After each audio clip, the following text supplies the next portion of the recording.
Alright boys, welcome back to another video. Knicks Daily here. Today we're going to be talking about why Karl-Anthony Towns completely transforms the New York Knicks to the next level. Now back in July, I did make a video saying that I personally would swap Julius Randle for Karl-Anthony Towns, and essentially that's what the Knicks did. Yeah, we gave up DiVincenzo, we gave up a protected first that more than likely won't convey.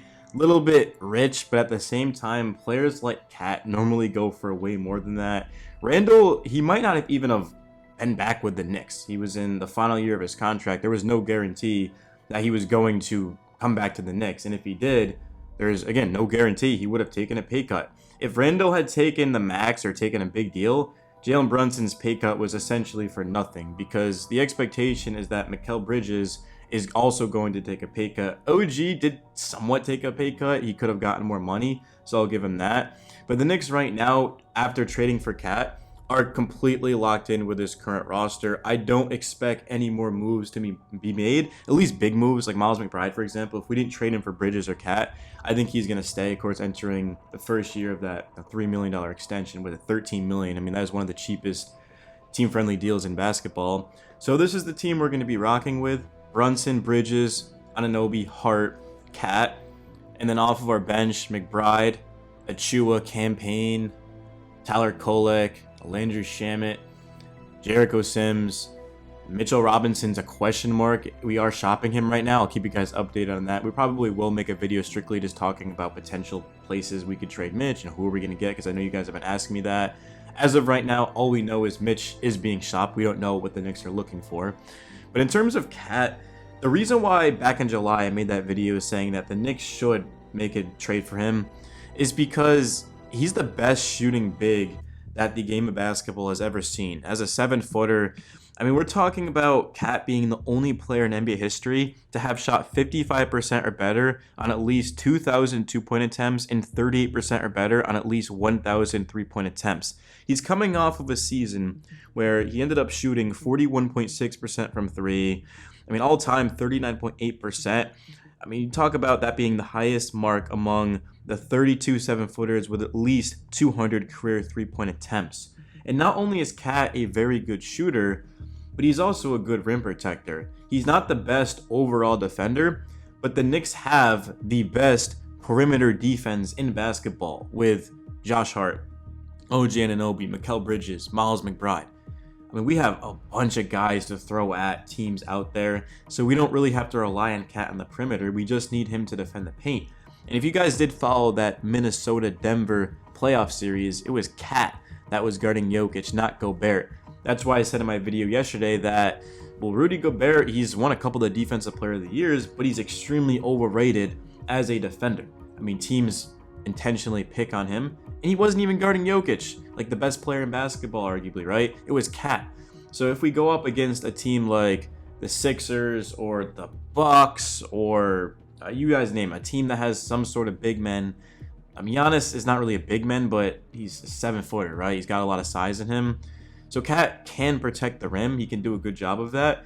And we have the guys around to be able to complement him, because it's the same thing for Brunson. He's not known for his defense or his size, which is why we have guys around that have length, that can get in the passing lanes, that can defend, that can switch. So that way we can take as much pressure off of Brunson as possible. And let's be real, Brunson's defense didn't limit us. It didn't cause an issue. It's not like he's not Trae Young, right?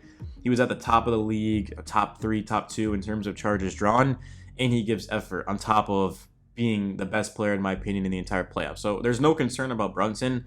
I do think that he elevates Cat, because when I think of Brunson, I just think of a guy who wants to go out there and win a championship at all costs. And that's why trading Devo, it doesn't really matter, because the Knicks are not here to build a friendship. They're here to win a championship. So giving up one of the Wildcats, yeah, I mean, it sucks kind of for that, but it made the Knicks better, and that's the goal.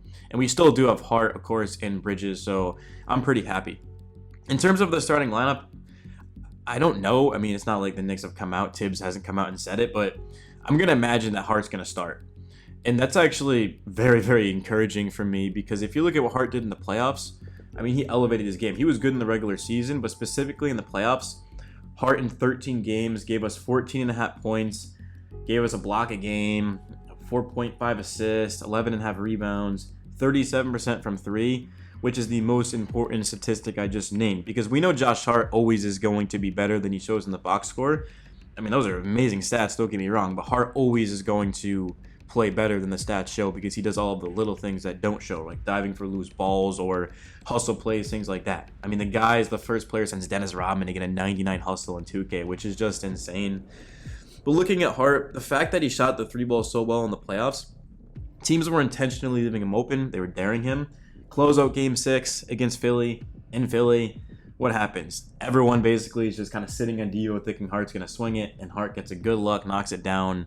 Biggest shot of the series for the Knicks because, I mean, it was game 6. I mean, the Devo shot was big too, but the biggest game of the season for the Knicks. Biggest shot for the Knicks in a decade, man, for Hart to knock that down.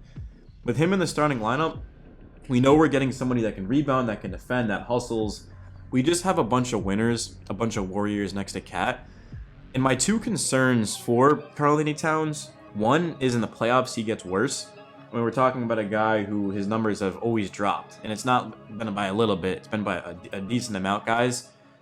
Against the Nuggets, Cat was amazing. Against the Mavericks, he was terrible. Now, I did cover the Mavericks this entire summer. The reason for that was just the Mavs, they threw defenders out there on Cat that he just wasn't used to, and they did a good job. Like Derrick Jones Jr., for example, guys like that, just that are quick with length, kind of made it difficult on Cat. But my thing for the Knicks is that, well, they're going to have Jalen Brunson going one-on-one and also in the pick and roll too. You know, Brunson, that's his bread and butter, is isolation, pick and roll. You know, Cat is absolutely lethal in the pick and roll. Him and Brunson, that's going to be dominant, and he's going to get a lot of looks. Now, my thing is, I don't know. I feel like I don't know too much about Cat. That's kind of my thing. I didn't watch a lot of Timberwolves. But just losing out on Randall, I mean, he was a guy who was giving you 25 a night on good efficiency. I feel like Cat can do that, though. I mean, I feel like Cat's just a much better player than Randall. And I know Randall is so important in the Knicks. He kind of set the foundation of where we are right now. But Cat is a better defender. He's more efficient, significantly more efficient than Randall. I mean, we're talking about, again, guys, the best shooting big 7-footer in NBA history versus Randall, who was at 33% from 3. Actually, maybe lower if you count the entire season. I mean, Randall's been a liability. And we look at Cat, and I mean, his potential, I mean, he is, what, 28? He'll be 29, I want to say, in November at the time I had. Let me check that. I think he's young. He's under 30, obviously, but 28. Yeah, he'll be 29 in November. Randall is about around the same age. But the thing about this is, it's not like the Knicks need to win a championship this year. Yes, I did say in a video, if the Knicks don't win the championship, it's a disappointment, and I stand on that because it's championship or bust. But the good thing about the Knicks is if they don't win it next year, they have next year, and they have next year, because nobody on our team right now is anyone even over 30? How old is Landry Shamet? Landry Shamet's not old, though. I'm thinking of Campaign. Yeah, Shamet's 27. I think Campaign's going to be 30. But still, like, 30's... Yeah, Campaign is 30, but, like, 30 is the new 20, if we're being honest. The Knicks have, I would say, like, at least 3 to 4 years to win a championship. And not saying that Devo and Randall... were old or anything, but I'd rather just take the best player. Whenever there's a trade, you always want to look at who got the best player. Usually, 9 times out of 10, that's who wins. Like, for example, the Knicks, they traded with the Nuggets, they got Melo. Did we win that trade? Absolutely. We got Carmelo Anthony. But at the same time, the guys around the Knicks that we ended up trading, we weren't able to win because we got rid of that. But the Knicks gave up Randall, who, again, we don't know what he's going to look like coming off of an injury. We don't know if he's even going to remain a Knick for the future. And also, DiVincenzo, he was going to come off of the bench. He wasn't starting over Mikal Bridges. We also have Miles McBride. We've got Campaign, Tyler Kolek. Devo, like I said, I love Dante DiVincenzo, but you guys do make a good point. His role was going to diminish.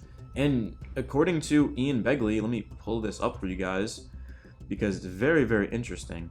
So per SNY's Ian Begley, Dante DiVincenzo didn't exactly love the idea of potentially playing a reduced role for the Knicks, since Mikal Bridges likely would have taken a spot in the starting lineup if he stayed with the club. Begley did note that any potential unhappiness for DiVincenzo likely didn't factor into New York's decision to include him in the trade for Towns. I do agree with that. The Knicks, like I said, they don't care about friendship. They care about championships, and that's why they made that trade. Even if Devo said, hey, look, I am perfectly content with coming off the bench 15 to 20 minutes, whatever it takes. I still think they trade him. But the fact that he didn't want to do that makes it actually even better, right? You guys have to realize, when I made my videos saying, why did we trade Devo? I didn't know that, right? I didn't know that. I'm just going off of the trade and what I saw. But now that I know that, it does make me feel a lot better. And in Devo's defense, he had a career year. 10 threes a game, 40% is just absurd. I mean, it's preposterous. So I get that, right? Imagine if you guys did that. You had a career year, you set Knicks records for three-point shooting, and now you're on the bench in a reduced role. I'd be pissed too. But also at the same time, it is about winning, right? It's about winning championships, so I kind of get both sides. But the bottom line is, we got Karl-Anthony Towns. Yes, he's not perfect. But who is perfect? Jalen Brunson, top 5 player in Knicks history, in my opinion. He's not a perfect player. But Brunson, Cat, OG, Hart, Bridges, I mean, that's the best starting lineup in basketball. Josh Hart is the worst player in our starting lineup. A double-double guy, good defender, who you can't leave open because, again, 37% in the playoffs from 3. Man, this is the best Knicks roster we have had since I've been alive. Like, this is awesome. This is awesome.